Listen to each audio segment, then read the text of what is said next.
Assalamualaikum warahmatullahi wabarakatuh. Saya Putri Fadila Zaira dengan NIM 76. Pada hari ini saya akan menjelaskan tentang apa itu statistika, lalu apa itu analisis regresi linear sederhana, terus metode apa yang kita gunakan kalau misalnya variabelnya itu lebih dari satu, dan juga kontribusi pada bidang statistika pada bidang inventory. Nah, jadi langsung saja kita masuk pada yang pertama, yaitu apa itu statistika. Nah, statistika itu adalah ilmu yang mempelajari bagaimana data itu dikumpulkan, diolah, dianalisis, dan juga ditafsirkan sehingga kita dapat menghasilkan informasi yang bermakna. Nah, statistika itu membantu manusia memahami fenomena yang terjadi berdasarkan data, bukan sekedar dugaan. Dengan statistika, data yang awalnya berupa angka-angka mentah itu dapat diubah menjadi kesimpulan yang berguna untuk pengambilan keputusan dalam berbagai bidang seperti pendidikan, ekonomi, bisnis, dan juga industri. Nah, lalu kita masuk ke apa itu analisis regresi linear sederhana. Nah, apa itu analisis regresi linear sederhana? Nah, dia ini tuh merupakan metode statistik yang digunakan untuk mengetahui hubungan dan pengaruh satu variabel bebas terhadap variabel terikat. Metode ini tuh bertujuan untuk melihat bagaimana perubahan pada variabel bebas dapat mempengaruhi variabel terikat secara linear. Misalnya, contohnya itu adalah hubungan antara jam belajar dengan nilai ujian, di mana jam belajar ini menjadi variabel bebas dan juga nilai ujian itu menjadi variabel terpikat. Yang di mana regresi ini tuh menghasilkan sebuah persamaan yang dapat digunakan untuk memprediksi nilai berdasarkan jam belajar. Proses perhitungannya itu dapat dilakukan menggunakan Microsoft Excel melalui menu data analis dengan memilih fitur regresi sehingga diperoleh nilai koefisien, konstanta, dan juga kekuatan hubungan antar variabel. Nah, sekarang saya akan coba menerapkan bagaimana caranya kita melakukan eh, apa regresi linear sederhana ini pada Excel.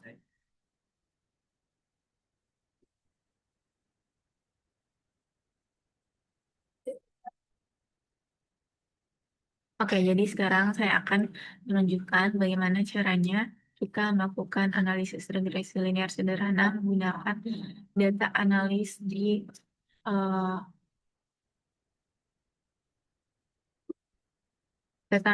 di Excel.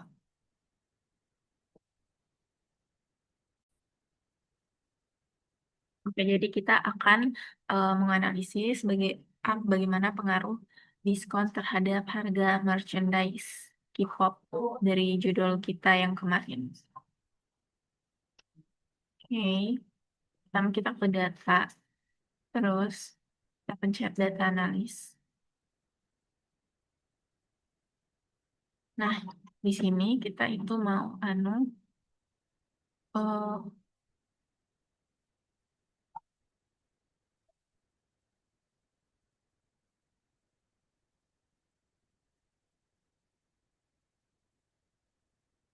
regresi, kita pencet regresi, baru kita pencet OK. Nah, jadi di sini nilai,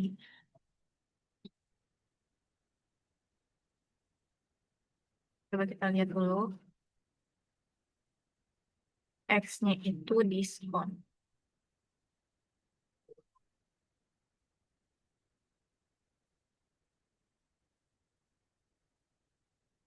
Oke, jadi kita lihat di sini Y-nya itu adalah harga dan juga input X-nya itu adalah diskon. Dan kita langsung saja coba kita label, terus residual, standar, dengan residual plot.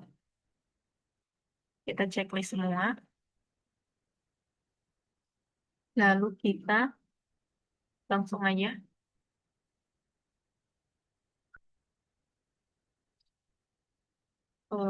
ini output range, ini mana ini dia.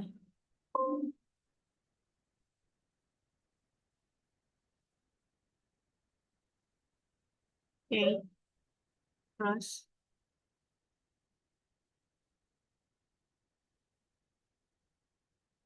kita langsung pencet oke.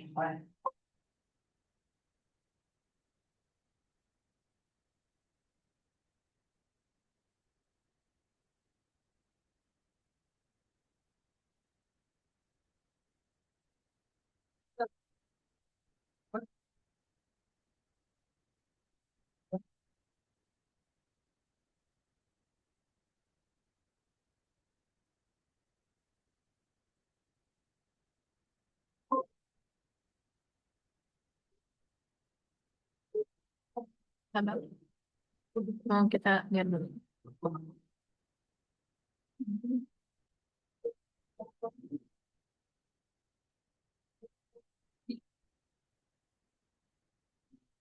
Oke, jadi sekarang kita akan menganalisis bagaimana pengaruh diskon terhadap harga, yaitu variabel Y.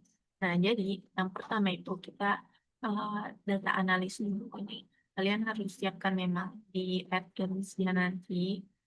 Kalian harus buka optional add-ins dan ini. Itu kalian tinggal ini Excel add-ins lalu kalian go dan kalian checklist dulu ini. Oke. Nah, selanjutnya kita akan buka data analis ini.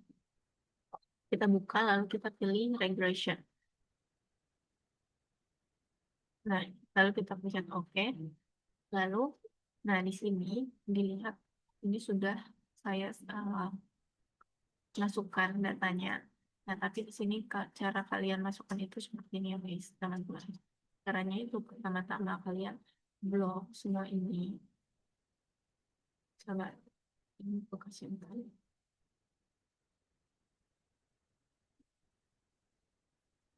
Kemarin ini saya hapus dulu.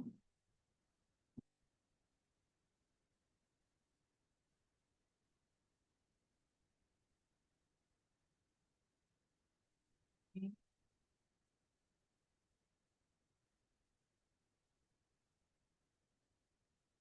Nah, jadi caranya itu kalian pergi ke regulation.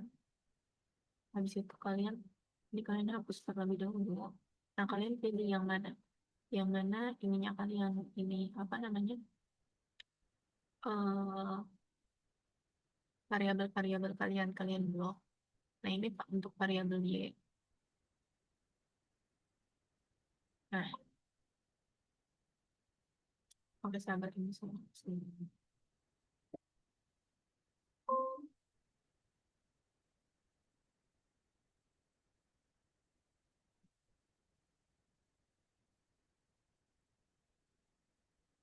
Ini dihapus. Kalian blok.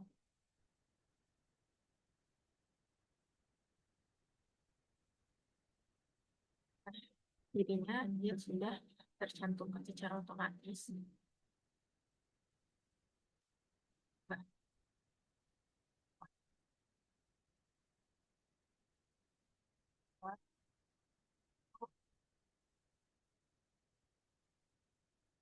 berarti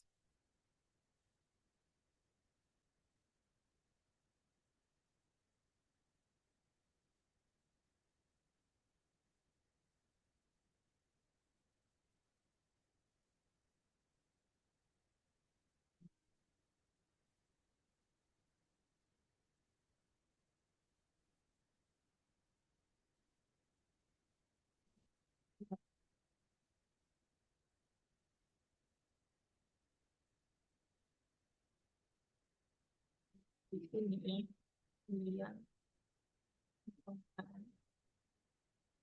Nah, kita pindah lagi ke input text-nya.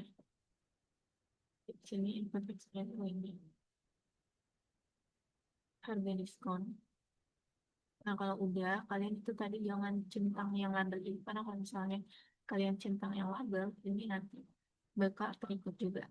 Terus kalian pencet open range untuk menampilkan di mana nanti outputnya akan ditampilkan. Kalau kalian checklist residual, standar residual dan juga residual profit. Nah, jadi langsung aja kalian pencet OK. Dan hasilnya menjadi seperti ini. Nah, jadi saya akan jelaskan output-outputnya. Yang pertama itu adalah regression statistic, yang dimana gambar.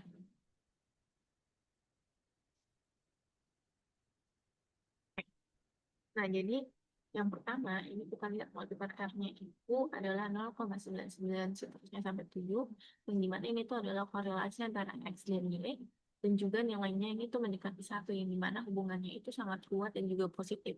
Yang artinya kalau ketika X-nya naik, Y-nya itu hampir pasti ikut naik secara linear. Lalu ada R square.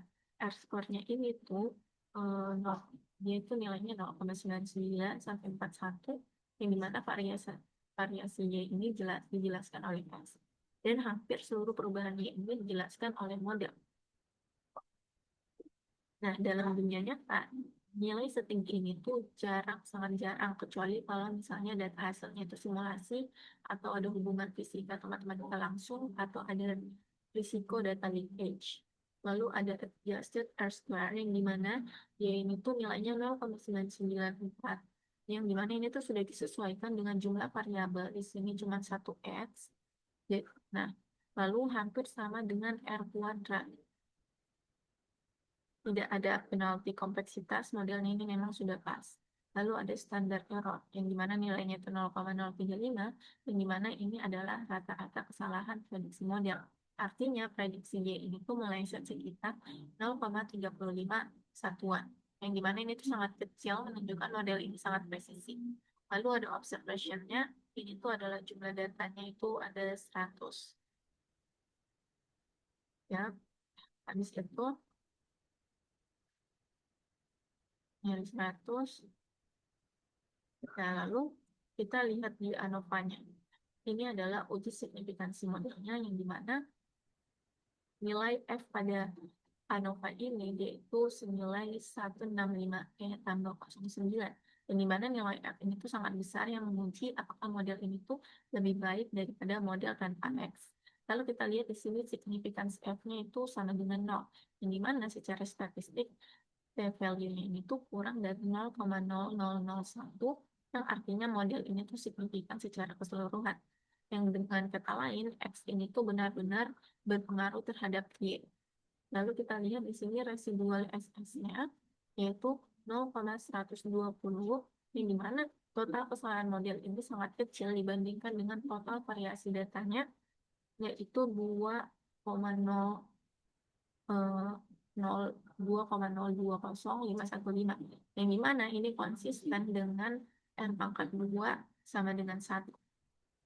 Lalu kita lihat koefisiennya, yaitu persamaan regresi, yang dimana di sini terlihat intercept Y-nya itu sekitar 0,3030624 ditambah dengan ini X variabel satunya 0,12345 ini mana intercept ini itu jika X-nya 0, maka Y-nya itu 0,03, yang artinya konstanten itu bukan bukan 0 secara statistik, meskipun Y ini tuh nilainya 0.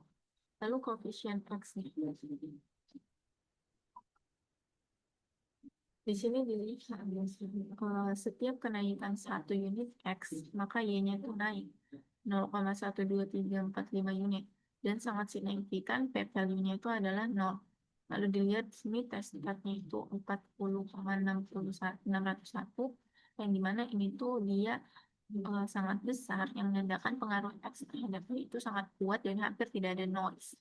Lalu kita lihat confidence interval 95%-nya, yang dimana rentangnya itu dari 0,123445 sampai 0,123458, yang dimana ini tuh rentangnya sangat sempit, sehingga estimasi koefisiennya itu sangat presisi.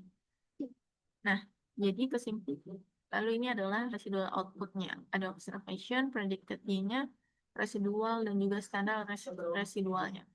Nah, secara kesimpulan, model ini tuh sangat-sangat baik. Yang dimana hubungan X ini tuh terhadap Y nyaris sempurna yang semua ujinya itu signifikan. Oke, kita lanjut lagi uh, ke selanjutnya.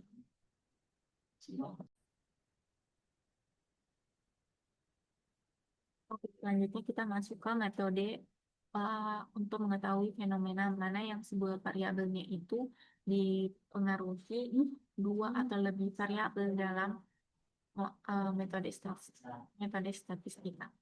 Oke, jadi metode untuk mengetahui fenomena yang dipengaruhi dua atau lebih variabel itu adalah metode statistika yang digunakan untuk eh, lebih variabel metode statistik yang digunakan untuk mengetahui pengaruh dua atau lebih variabel terhadap satu variabel lain itu adalah analisis regresi linear berganda atau bisa disebut sebagai multiple regression.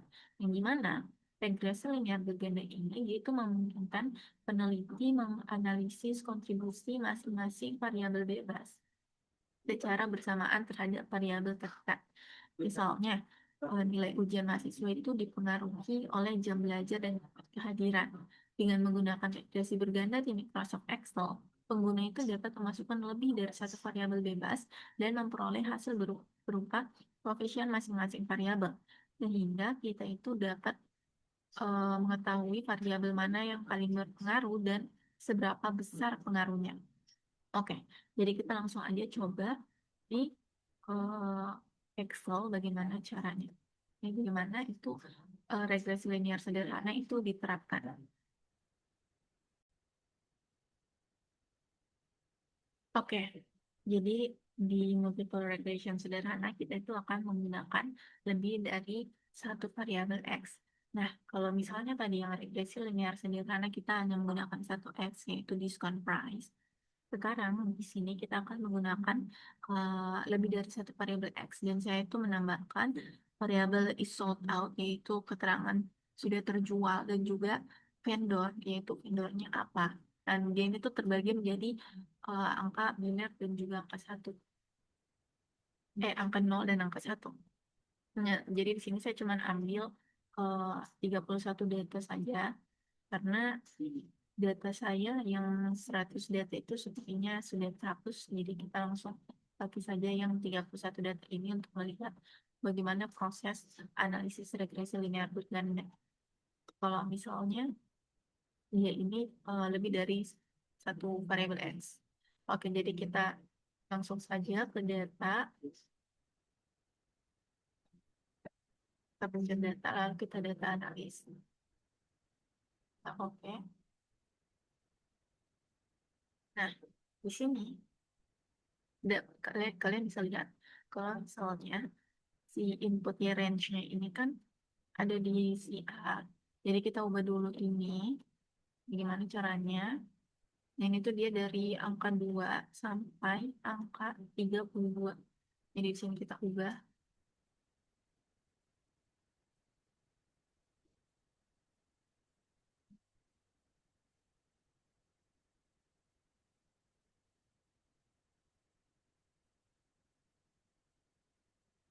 Bentar ya.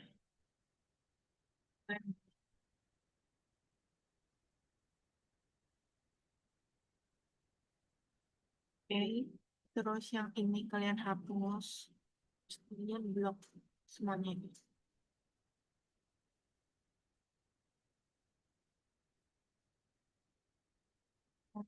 Kalau misalnya variabel lebih dari satu X, dia itu si dolar D-nya itu akan ke dolar D ini. Jadi dia akan dari D sampai D ini. Lalu kalian jangan centang ini dan seperti tadi ini kalian di sini saya mau taruh di F aja.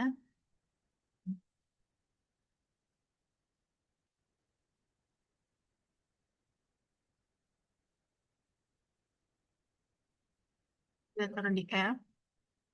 Lalu kita langsung saja lihat. Nah, jadi ini tuh adalah hasil. dari eh, hasil hasil summary output dari multiple variable regression ini.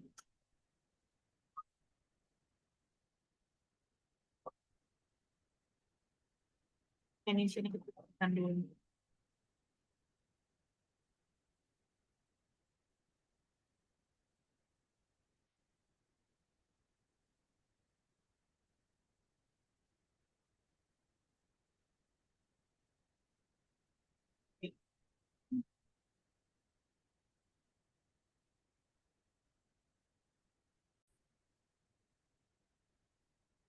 Oke, sekarang kita akan melihat bagaimana summary output dari multiple regression ini. Jadi yang pertama kita lihat dari regression statistiknya. Di sini kita dapat melihat multiple R-nya, yaitu dia bernilai 0,9836, yang dimana dia ini tuh korelasi gabungan antaranya dan juga ketiga X variabel diskon price, successful growth, dan juga vendor ini.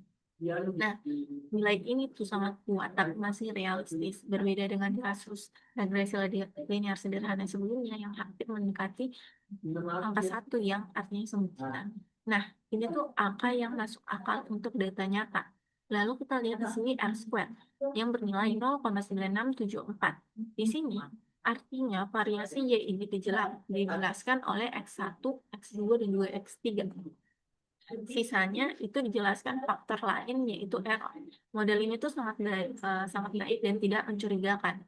Lalu ada adjusted R square yang bernilai 0,9638 yang dibulatkan jadi 8, yang dimana ini tuh sudah dikoreksi terhadap jumlah variabel 3x lainnya. Yang dimana ini tuh selisih kecil dari R square ini atau R kuadrat ini, yang dimana ini tuh tidak ada variabel sampah yang merusak model secara keseluruhan. Tapi ini tuh tidak berarti semua X-nya itu signifikan secara individual.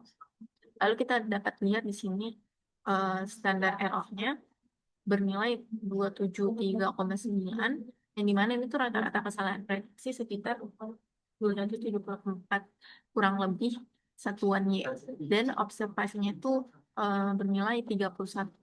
Nah, dari ANOVA ini kita kita lihat dari signifikansi model secara keseluruhan, kita lihat di nilai F-nya yang nilai 260,03, yang nilai F itu menunjukkan sangat besar, yang menunjukkan model jauh lebih baik dibandingkan model tanpa prediktor. Lalu kita lihat signifikansi F-nya yaitu 3,57 kurang 20, yang artinya dia itu jauh di bawah p-value 0,05, yang artinya secara simultan X1, X2, dan juga X3 ini tuh berpengaruh signifikan terhadap Y, yang dimana model ini tuh layak digunakan. Lalu kita masuk ke koefisien regresinya, yang dimana ini tuh bagian krusial.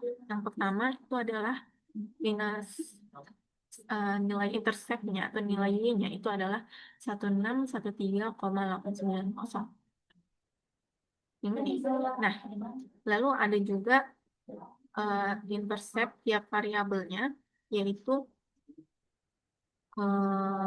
yang pertama yang ini interceptnya, jika semua X-nya itu 0, maka Y-nya itu bernilai 13,89, yang dimana ini tuh signifikan dengan p-value 0,001. Nah, jika X-nya itu sama dengan 0, dia itu tidak realistis secara konteks. Maka intercept itu tidak perlu ditafsirkan secara praktis, uh, cukup secara matematis. Lalu di sini kita bisa lihat X variabel satunya, itu X variabel 1. Nah, di sini dapat kita lihat koefisiennya itu bernilai 1,183. Lalu p-value-nya bernilai 4,84 dan juga hmm,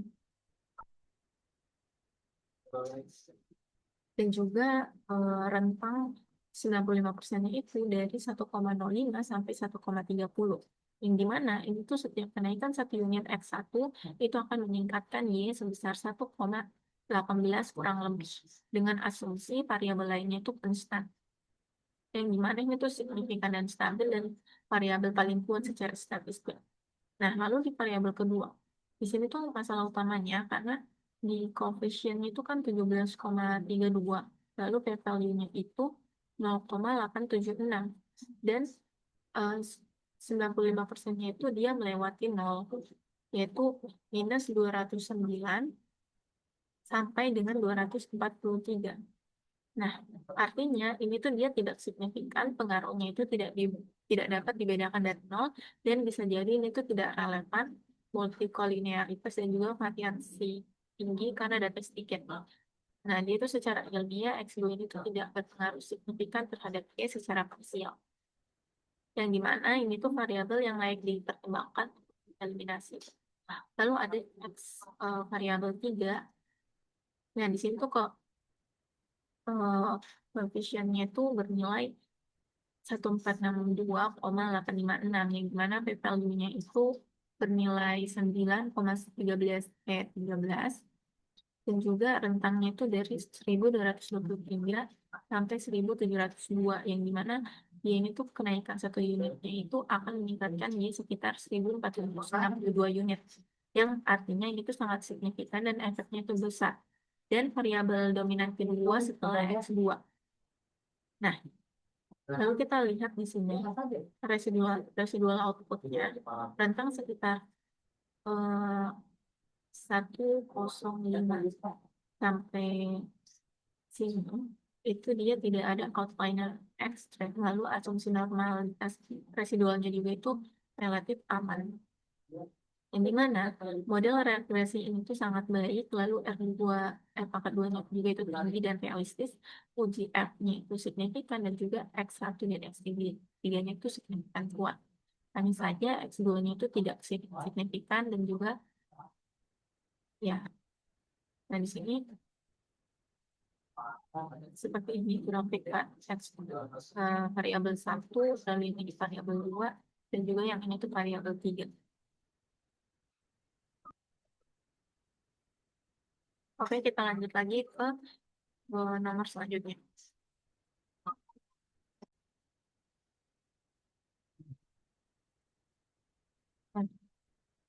Lalu kita masuk ke slide selanjutnya, yaitu adalah kontribusi statistika pada bidang inventory. Jadi, kontribusi statistika pada bidang inventory itu memiliki peran yang sangat penting dalam bidang inventory atau manajemen kesediaan, karena berkaitan langsung dengan pengambilan keputusan berbasis data. Dalam inventory, perusahaan itu harus memastikan bahwa jumlah barang yang tersedia itu selalu sesuai dengan kebutuhan pasar. Statistika itu membantu menganalisis data penjualan pada periode sebelumnya untuk memahami pola permintaan baik yang bersifat harian, bulanan, dan juga maupun musiman. Dengan analisis tersebut, perusahaan itu dapat memperkirakan kebutuhan stok di masa mendatang secara lebih akurat. Selain untuk peramalan permintaan, statistik juga digunakan dalam pengendalian persediaan melalui perhitungan statistik seperti rata-rata penjualan dan juga variasi permintaan. Perusahaan dapat menentukan jumlah persediaan yang optimal agar tidak terjadi kelebihan maupun kekurangan stok. Nah, kelebihan stok itu dapat meningkatkan biaya penyimpanan dan risiko kerusakan barang. Sedangkan kekurangan stok itu dapat menyebabkan hilangnya peluang penjualan dan menurunnya kepuasan pelanggan. Oleh karena itu, statistika berperan dalam menjaga keseimbangan antara ketersediaan barang dan juga efisiensi biaya. Statistika juga membantu dalam pengambilan keputusan strategis di bidang inventory, seperti menentukan waktu yang tepat untuk melakukan pemesanan ulang barang dan memilih produk mana yang perlu diprioritaskan. Dengan menganalisis data secara statistik, manajer inventory dapat mengidentifikasi barang dengan tingkat penjualan tinggi dan barang yang terjual. Informasi ini sangat berguna untuk menyusun strategi pengelolaan persediaan yang lebih efektif. Dengan demikian, kontribusi statistika dalam bidang inventory itu tidak hanya meningkatkan efisiensi operasional, tapi juga mendukung keberlangsungan dan daya saing suatu perusahaan. Jadi mungkin itu saja penjelasan saya tentang 4 pertanyaan, yaitu apa itu statistika, lalu apa itu analisis regresi linear sederhana, beserta cara penerapannya, contoh penerapannya di Excel dengan data analysis regression. Terus metode untuk mengetahui apa, kita menggunakan metode untuk mengetahui fenomena sebuah variabel dipengaruhi oleh dua atau lebih variabel lain yang disebut sebagai multiple regression, yang juga contohnya itu diterapkan pada Excel data analysis regression. Dan juga kita sudah mengetahui apa itu kontribusi statistika pada bidang inventory. Jadi cukup dari saya. Mohon maaf jika ada kata saya salah kata. Terima kasih.